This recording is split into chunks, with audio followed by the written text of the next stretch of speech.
Hola, hoy nos metemos de lleno en un material que, la verdad, promete bastante para entender las ventas desde otro lugar. Vamos a explorar el capítulo 2 del libro Véndele a la mente, no a la gente. Ah, muy buen libro. El capítulo de neurociencias para las ventas. Ese mismo. Y la idea es desmenuzarlo pensando sobre todo en quienes están emprendiendo, ¿no? Quizás sin saber mucho de neurociencia, pero buscando conectar mejor. Claro, buscando herramientas más efectivas, más allá de lo típico. Exacto. Nuestra misión hoy es entender, según lo que plantea el autor, cómo funciona la cabeza en esto de comprar y vender.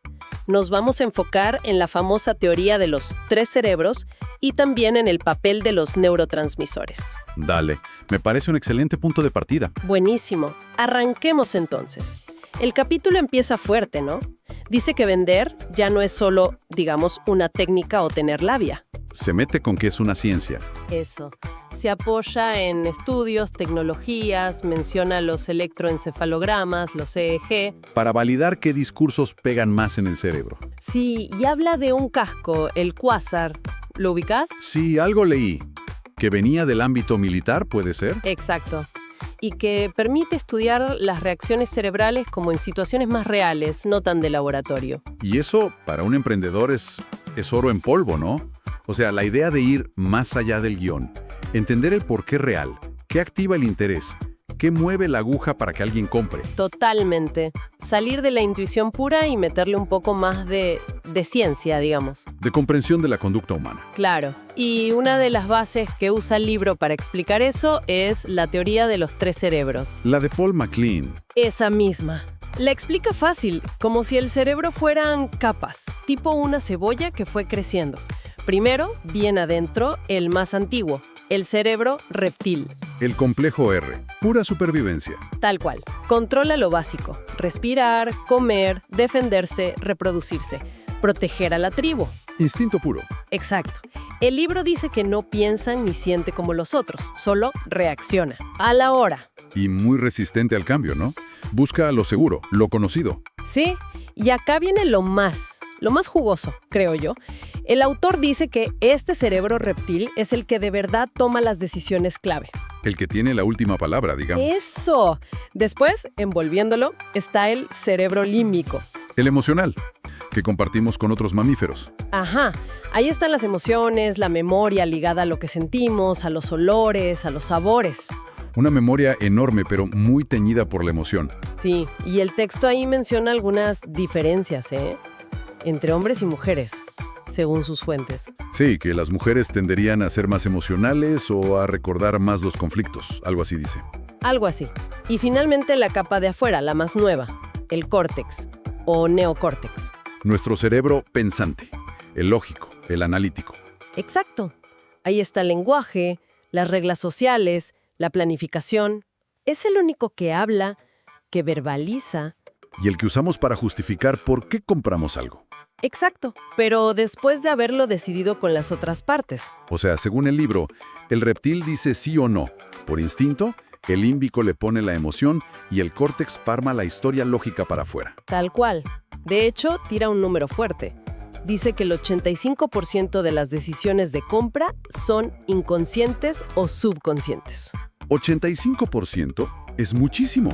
Una barbaridad. Entonces, para el que emprende, esto significa que hablarle solo a la razón, a las características. Capaz que no alcanza.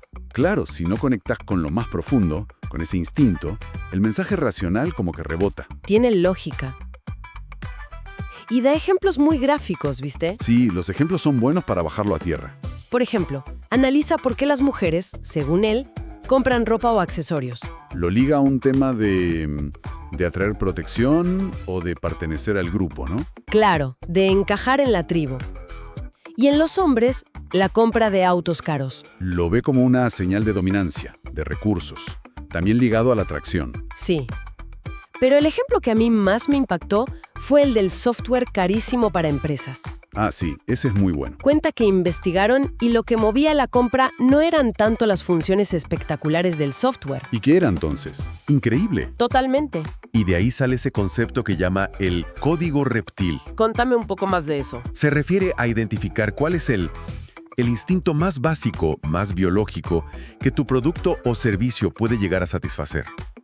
El libro da una lista: anarquía, felicidad, control, dominación, reproducción, placer, seguridad, protección, trascendencia. Unión de la tribu. Exploración, movimiento, son varios.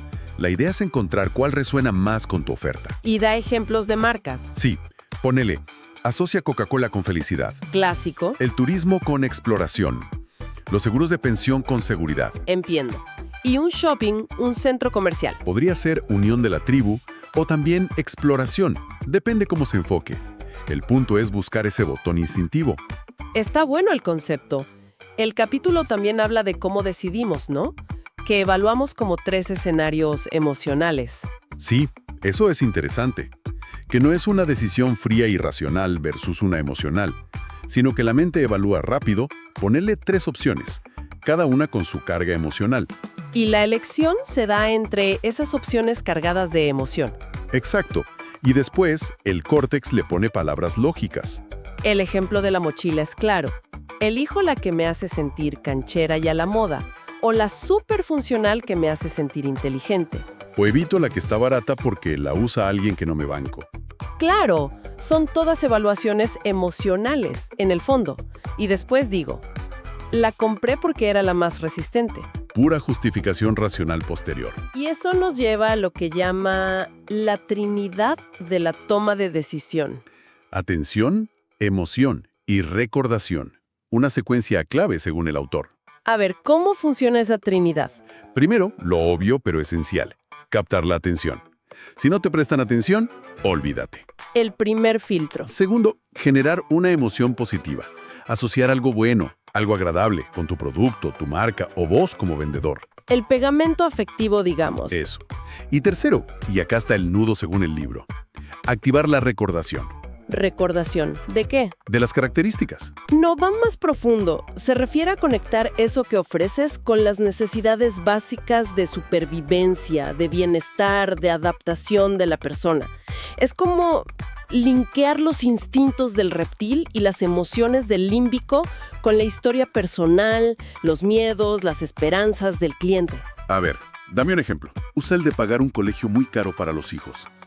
Dice que más allá de la calidad educativa, que es racional, o el prestigio emocional, puede activar un instinto muy fuerte de protección parental, asegurar el futuro de tus hijos. Claro, supervivencia de la descendencia. Y hasta tu propia seguridad a futuro, simbólicamente. Si a tu hijo le va bien, te puede cuidar. Es una conexión muy visceral. Entiendo. Es tocar una fibra más profunda que solo el producto en sí. Exactamente. Pero la pregunta del millón es, ¿cómo se logra eso?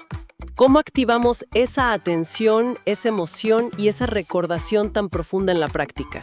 Bueno, ahí es donde el capítulo mete la química cerebral, los neurotransmisores. Ajá, la parte más neuro. Sí, pero lo presenta como herramientas prácticas, ¿eh? No hace falta ser un experto. Es entender qué tipo de mensajes o interacciones liberan ciertas sustancias que ayudan al proceso. Suena bien. ¿Qué neurotransmisores menciona y cómo se aplicarían ponerle en una venta? Empieza con la noradrenalina, que está asociada a la novedad, a la sorpresa. A que el cerebro diga, opa, ¿esto qué es? Exacto. La idea para un emprendedor es buscar ángulos nuevos, mostrar usos inesperados, romper un poco la rutina. No inventar la pólvora, sino presentarlo diferente. Tal cual. Pero ojo, sin pasarse de complejo, porque si no, abruma. Entiendo. Después, La dopamina, la famosa, la del placer, la recompensa. ¿cómo se estimula en una venta? Haciendo sentir bien al cliente, inteligente, comprendido. No apabullarlo con datos técnicos que no entiende. Mostrarle fácil cómo tu producto le soluciona algo, le mejora la vida. El ejemplo de la compu es genial. El de las fotos. Sí, en vez de hablar de gigas y procesadores, decirle, mira, qué fácil vas a poder guardar y organizar todas las fotos de tus hijos. Ah, claro, conecta con la recompensa emocional directamente. Exacto. Después menciona la acetilcolina. ¿Esa con qué tiene que ver? Con el aprendizaje, la concentración, la memoria a largo plazo. ¿Y cómo se activa? Facilitando que el cliente entienda a su ritmo. Hacer preguntas, dejar que participe, no soltarle un monólogo, que sienta que él mismo está descubriendo la solución. Eso ayuda a que la recuerde mejor. Tiene sentido. Que no sea pasivo. Exacto. Y después están las endorfinas. Las del bienestar, tipo cuando haces ejercicio. Sí, pero acá las relaciona con aliviar el dolor, el estrés. El libro dice algo muy potente acá, ¿Qué cosa? que escuchar los problemas, los miedos, las frustraciones del cliente y ofrecerle una solución real que le quite ese peso es súper poderoso para generar confianza y lealtad. A veces quitar un dolor pega más que solo dar un placer nuevo. Es verdad, uno recuerda más a quien le solucionó un problema grave. Totalmente. Y por último, la serotonina. La de la felicidad y la conexión. Más que nada la de la confianza, la conexión social, el sentirte cómodo, en sintonía, ¿Y eso cómo se logra? mostrando empatía real, siendo expresivo y usando, de forma natural, las neuronas espejo. ¿Eso de reflejar un poco el lenguaje corporal del otro? Sí, sutilmente, el tono de voz, la postura, genera una conexión inconsciente de confianza, de estamos en la misma. ¡Qué interesante! O sea que el proceso ideal sería como... Como una coreografía química, sugiere el autor. Empezás con novedad, noradrenalina. Creas el deseo, dopamina. Te aseguras que entienda, acetilcolina. Le quitas un miedo, endorfinas. Y mantenés siempre la conexión, serotonina. Una guía para la conversación de venta basada en cómo funcionaría el cerebro. Exacto. ¿Cuál sería la idea fuerza de este capítulo? Me parece que es, si entendemos un poquito mejor cómo funciona la mente, esta mezcla de instinto, emoción y lógica, Los tres cerebros interactuando. claro, y esos códigos profundos que nos mueven, y la química de las decisiones, Podemos tener herramientas mucho más potentes para conectar. mucho más que si solo hablamos de características o del precio, ¿no? Totalmente. El título del libro es la clave. Véndele a la mente, no a la persona consciente solamente. Es intentar hablarle a esas motivaciones más profundas, a esos miedos, a esos deseos de seguridad, de placer, de pertenencia, que operan por debajo. Que a veces ni la propia persona sabe que los tiene tan presentes. Exacto, más allá de lo que te dice con palabras. Y esto nos deja pensando en algo importante, ¿no? Que sale del propio libro. Si gran parte de lo que decidimos viene de ese lugar inconsciente, de buscar reducir miedos o cubrir necesidades básicas, Ajá.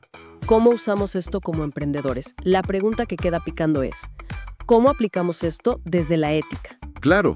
¿Cómo identificar y resolver esas necesidades o miedos genuinos? Ofreciendo valor real, alivio real, y no simplemente usando el miedo para manipular, ¿se entiende? Se entiende perfecto. Es el gran dilema ético de aplicar estas herramientas. Exacto. Una pregunta para seguir reflexionando mientras aplicamos estas ideas. Bueno, hasta acá llegamos hoy con esta exploración de las neurociencias para las ventas, según este capítulo. Un tema apasionante, sin duda.